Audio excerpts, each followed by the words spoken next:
అక్క నమస్తే అక్క. అక్క నమస్తే అక్క.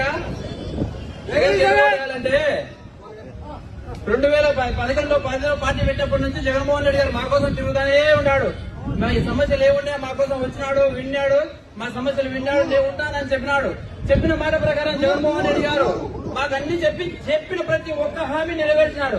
పేద ప్రజల కోసం ఆయన 3000 కిలోమీటర్ పాదయాత్ర చేసి వాళ్ళ కష్టాలు విని మీ అందరికీ నేను న్యాయం చేస్తానని చెప్పినాడు. చెప్పిన విధంగా న్యాయం చేసినాడు. ఇక్కడ వచ్చిన ప్రతి ఒక్కరికి వారి కుటుంబాల్లో ప్రతి ఒక్కరికి సంక్షేమం అందింది. దానికి కారణం ఎవరంటే జగన్మోహన్ రెడ్డి గారే.